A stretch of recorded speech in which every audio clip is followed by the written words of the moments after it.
if you want to. Is that just in the photos? It's just in the photos, yeah. Gotcha.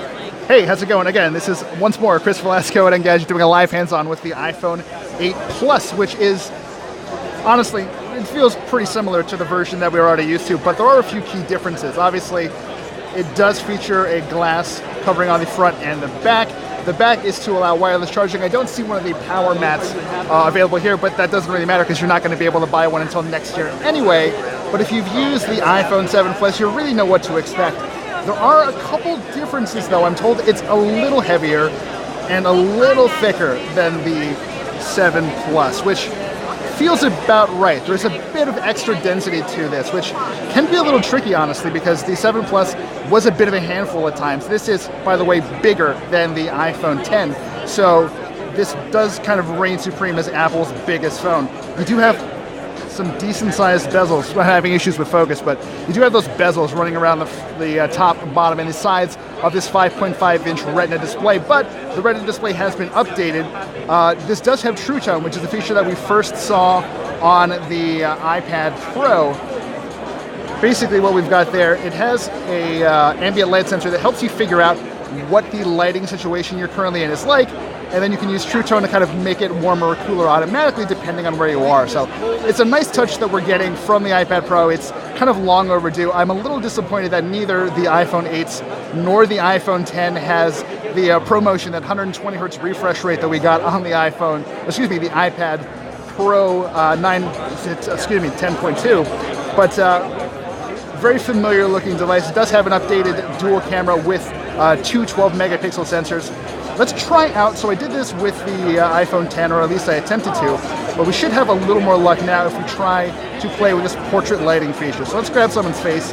We've got one right there. So portrait mode, if you're familiar, is a feature that launched after the iPhone 7 Plus did. It's available as a beta for a long time, but then you could get it as an update. This is sort of an extension of that lets you play with light. So this is a standard photo. This is the sort of default look. I don't know if you saw that at the bottom. That was the that was natural lighting. But we sort of head over. It tweaks the facial lighting a little bit depending on where we go. It's got a bit more emphasis on the face, the sort of facial contours. And then if we kind of go even further, what it does is it actually isolates the head and blacks out everything in the background completely, which is actually very cool. This is a feature we're going to be able to use across all of the new iPhones. And it does work surprisingly well. Again, this is, in fairness, a canned display that Apple provided. These photos were on the device to start with, but the effects are still pretty impressive. Carlos Lopez says, keeping my iPhone 7 Plus, to be honest. Hey man, I can't blame you. This is a really cool device, but it doesn't necessarily feel like a huge leap over what you're getting with a 7 Plus with iOS 11 when that launches in September. A couple extra things to point out here. We've got the We've got the A11 Bionic chipset inside, which does allow for higher performance across gaming and just sort of general use. I'm swiping back and forth. And this always generally feels pretty fast, so this might not be the best indicator, but we've got a pretty slick AR demo here. I wonder if we can get this going right now for you. Oh, so we've got... someone is asking, is it the same weight? No, it's not the same weight. It's a little bit heavier than the iPhone 7 Plus. I would say, however, it is an upgrade from the iPhone 6s. If you've been sort of sitting on your upgrade for a while, this is probably the time to do it. So we're running an AR application here. It's looking for a flat surface, and there we go. So this is the power of the A11 Bionic chipset. This is we're looking at people sort of milling around the hands-on area, but we've dropped this really insane-looking night guy right here, and we're gonna get, we've got some sweet robot bird come in and try and take it out. And as I'm holding this and looking at it, the performance is incredible. It's very crisp, very clear.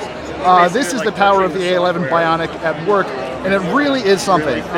It's tough to say exactly how much faster this is than, say, the iPhone 7 Plus. I have one in my back pocket and can't really do all of these things at the same time, but there's a lot to like about this phone. Is it the most exciting upgrade that you've seen? Maybe not. I've got an Apple guy on my shoulder who might disagree with me, but it is a pretty impressive device.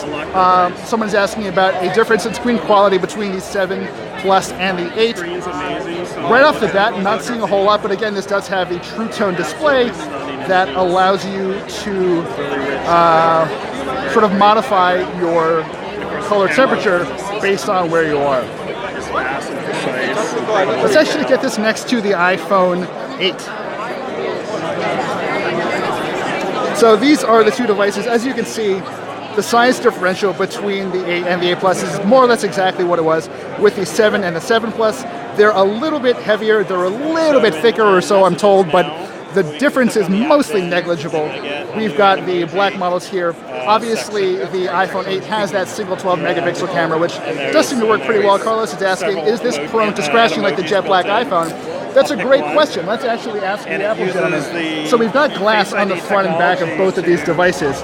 Is scratching a concern, or is this going to be a bit more durable than what we saw with that jet black finish?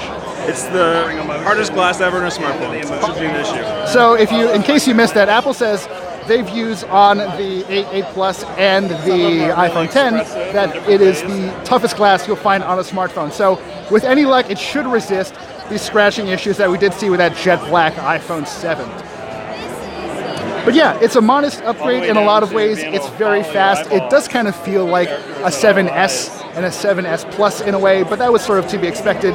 The iPhone 10 did suck a lot of air out of the room, but these are really impressive little devices. They're probably fair to say the best iPhones you'll be able to get until the 10 comes out. And if you've been sitting, excuse me, if you've been sitting on that upgrade for a long time, which I know a lot of you have been, this is actually going to be a pretty solid way to go.